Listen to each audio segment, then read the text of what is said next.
Hey there, my name is Cary Weston. Welcome to the show. And today we're going to talk about RFPs, request for proposals. We're going to talk about how we put them together as a business to get what we need, to get better results, to find the right type of company or person that we're looking to find.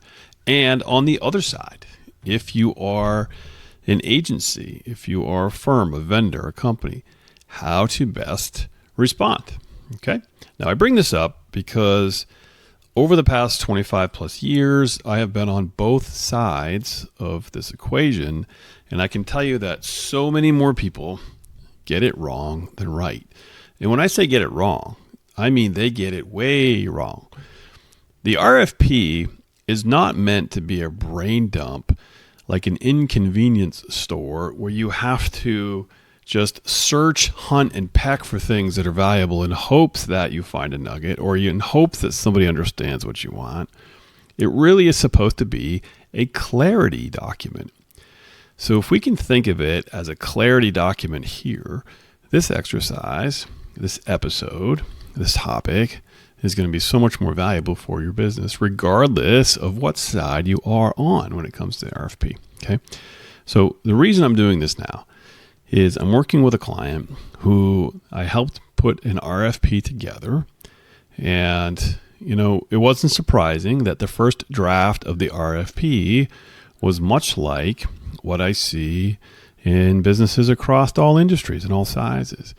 And it's a lot like that job description that is just so full of tasks and responsibilities that it doesn't really talk to anybody. It's just a laundry list. It's just a big, long punch list. There's no inspiration. There's no way of actually getting a feel for a person. And so many people, this is an episode in and of itself, but so many people put out bad job descriptions and then wonder why they don't get good applicants. Well, the same thing is true of the RFP. If you don't put out reasonable, clear, well-designed, easy to understand RFP, then what you're really saying is, I hope you understand this. Good luck with this. And, maybe we'll work with somebody or find somebody that understands us. Now, wouldn't it be great if we could fast track that? Wouldn't it be great if there were ways of saying, I'm going to increase the likelihood, I'm going to increase the chances of this RFP being more effective? Nobody wants to waste their time sifting through proposals of companies that they don't want to work with, or that isn't giving them what they want, or even more or worse, they're giving them a bunch of garbage that we have to either decipher or settle for. And far too many companies settle for garbage because they put out garbage, right? RFPs, that's probably the punchline of today's episode, is too many companies, when it comes to RFPs, settle for garbage because they put out garbage. So let's not put out garbage, right? Let's talk about how to do that. Okay, so for the business side, if you are on the business side of an RFP, the request for proposal, what's the purpose of a request for proposal? Well, I know there are exceptions to everything that we're going to talk about, but specifically what you are typically doing with an RFP is you are finding folks who can do the service, provide the product, provide the solution to whatever it is that you need to work with, right? And so let's just say you're looking for a service provider. The RFP is your way of telling the world, this is what I'm looking for. And if this is something that you're interested in and you fit the criteria, put together a proposal and we'll take a look. Now, it's becoming less and less effective for this exact same reason I just shared with you, is that most of the time we don't put any thought into the RFP. And even worse, we download someone else's RFP, or we download a template that has everything possible under the sun that relates to your business, and then we put our name on it and shoot it out. And we wonder why we don't get what we want, okay? So let's talk about the business. One of the things that you want to think about is a quick outline, okay? What's the goal of the whole thing? That's one of my favorite phrases, RFP or not. What's the goal, okay? So when we're putting together an RFP, what is the situation? Let's clearly communicate the situation. Okay, so why do we do that? Well, if we want someone to help us We want that person that's going to help us to understand where we're at, what we need, what we're doing, what we're looking for. Okay. So let's paint the picture of the situation. And by that, it could just be as simple as describing the nature of your business, describing what you do, and describing who you do it for. Just a clarity statement so they can understand the nature of your business. Okay. In other words, how do you make money? Right. Who are your customers? What do you do? Listen, this is the company we are in a snapshot. Okay. Number one. Number two, what's the pain? What's the reason? What's the situation? What's the goal? Okay. So let's clearly get to that. And honestly, some people that put RFPs together don't have an answer to that question. They're just kind of running through the motions, right? But what's the pain? What's the goal? What's the reason? What's the situation? What are you doing this for, right? Number three, what is it that you're looking for? Okay. What is it that you are looking for? Now, hopefully you're looking for someone who understands your company, your industry, and can understand what pain or reason or goals or situation you're in, right? That's at the very least. But we have to give them that information in order for them to understand it.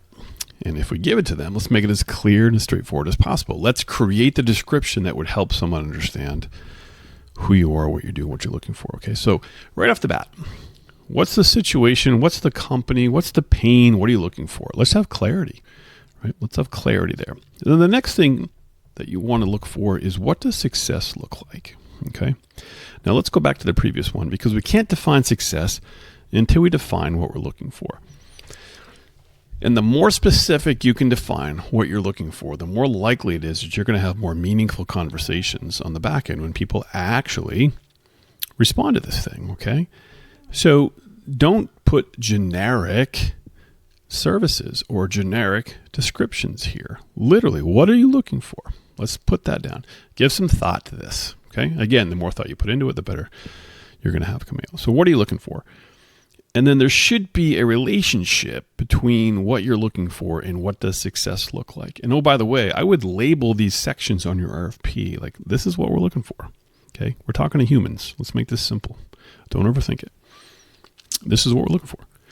And the next section is, what does success look like? So what does success look like? Well, maybe success looks like reversing what you're looking for. You're looking for somebody, or it's an extension. I'm looking for somebody who knows specifically about this. And success looks like we establish these goals, these metrics. Now, what success look like should also double as, how are you going to judge if this is a success? How are you going to judge if this relationship, this project, this venture worked? Okay. Are you happy or not happy? And in most time when we have business services, and we're not talking about fixing a roof, right? We're talking about having continuation of business services. Usually the RFP has something to do with an engagement, business to business, business service, business product. And this is what you're looking for. And how will you review the proposal, by the way, is very important. And people leave this out, right? What are you looking for? Are you going to score something? Are you going to give some arbitrary number to certain things? Are you looking for information about the company, the services, the history? The more that you can give in the RFP, the way in which you'll view. Now, this is your document, by the way, so these are your rules. You can make this up. You don't need to follow anyone else's criteria or any template or whatnot. These are your rules, okay? So how are you going to score? Is this going to be a committee decision? Maybe you can share that. Is this going to be, price is the end-all, be-all? Share that. Right? Don't leave people hanging. This is a lot like putting out a job description and not putting the salary and hoping that you're going to get people that are worth coming. You got to give details. You got to give specifics in order to be able to work with the folks that are worth working with. Okay.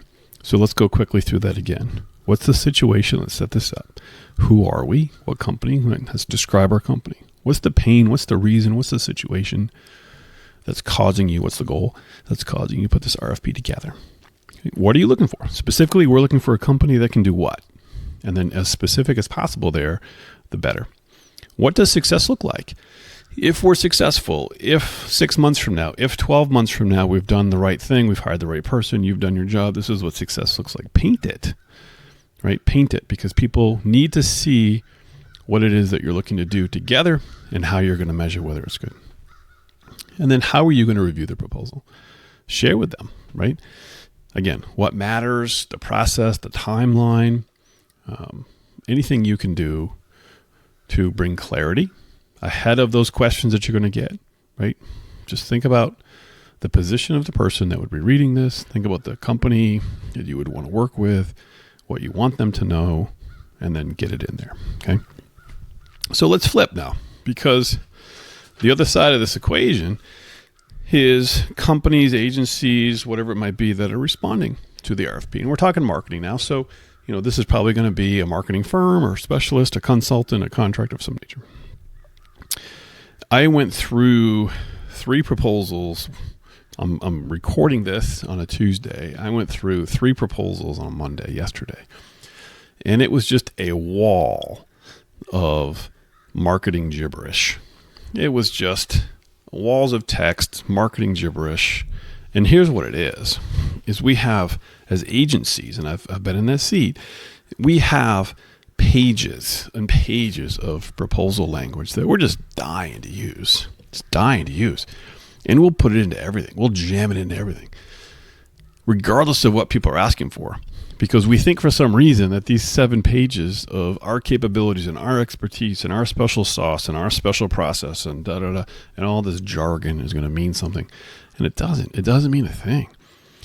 And it certainly doesn't mean a thing if you can't address the reasons, the goals, what success looks like, right? So many agency RFPs or proposals that get response to RFPs. So many proposals that I see coming for RFPs are basically like the difference between, I'm going to go back up for a second.